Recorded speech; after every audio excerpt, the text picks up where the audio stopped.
Hey everybody, welcome back to World History with Mr. Finn. Today we are finishing up the Greek world. However, as you know, Western civilization is going to last for thousands of years. In fact, we are still in Western civilization. But I told you we were going to look at someone named Alexander the Great. So your notes today are going to be important because that's what I want you to turn in as we just put the wrap on the Greek world. Now, Alexander the Great, who was he? Well, he was pretty great, apparently. He is going to be from Macedonia. Macedonia was a city-state, was a Greek city-state.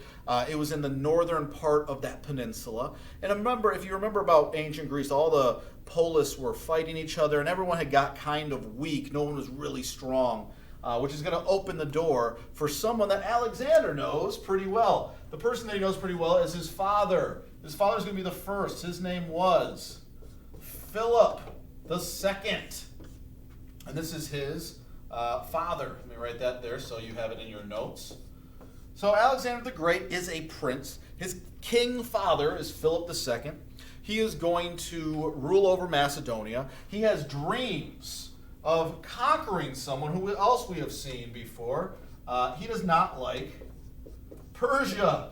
We know the Greeks do not like Persia. However, Philip really doesn't for his own reasons. He has a real love for Greek culture. Philip is actually going to dominate the Greek world. He's going to take over places like Thebes, moving into Sparta and Athens, and he's going to come to dominate the Greek peninsula, and he turns his sights on Persia. So he wants to expand his strength and his empire. However, something unfortunate, which we do see in a lot of our history classes, Philip is not going to make it to that point. We have our unhappy X-face. Philip is going to be assassinated before he's able to do this. There are a lot of theories and speculations on who assassinated Philip II, but that doesn't really matter for our purposes.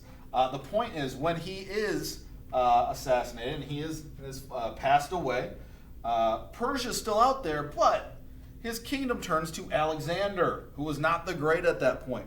Alexander is going to follow this idea, and he is going to take on his father's wishes for Persia.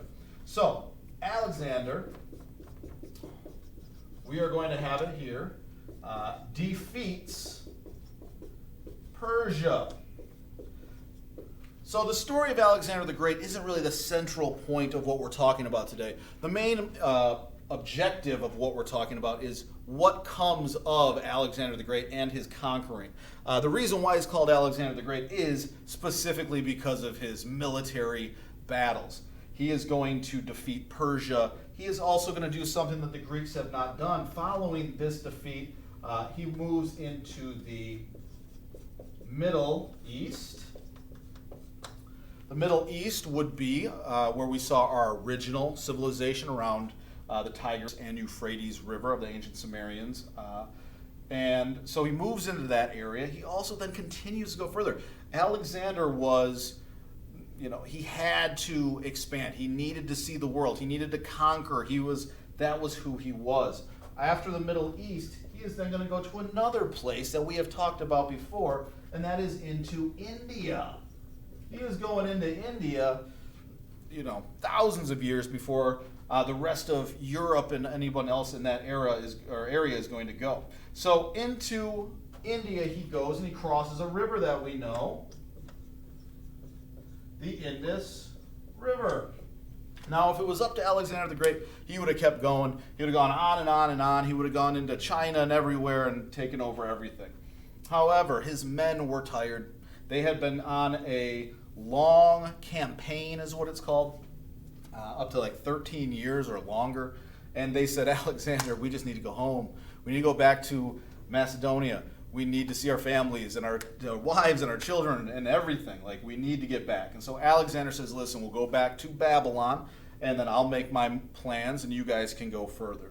But by this point, after 13, 15 years, Alexander had conquered everything from Egypt to the Middle East to into India. He had established a huge empire that covered a huge amount of land.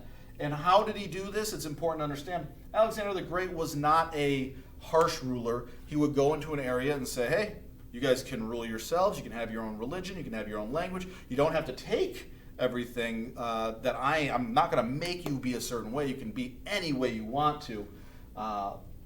And so people at least respected the idea of him being in charge. It's like, listen, I can still speak my language, and I can pray to my religion, and whatever, I can do anything I want to do.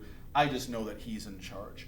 Unfortunately, Alexander is going to catch a fever, and he is also going to pass away before he could go on any further. But what we get to today, and the most important, where we finish up right here, is what happens because of this. So Alexander the Great is really going to start what is called the Hellenistic age, and I just want to make sure that I get this right, because the Hellenistic age is important for us. There's two L's.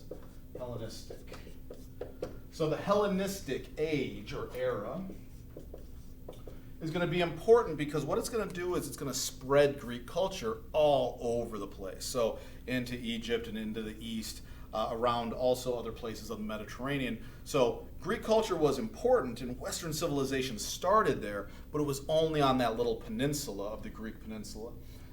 What Alexander the Great is going to do is he's going to, by conquering everything, he is going to show everyone, hey, look at what democracy is and what we have in our language and our culture and everything about it. So he's taking this Greek culture and he's spreading it to all these people.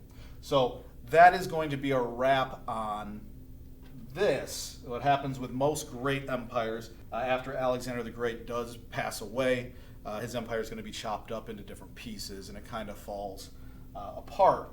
But this is the end of our Greek unit because we're now moving into Rome, which is an up-and-coming power. Alexander the Great was around the year, just so we have our years,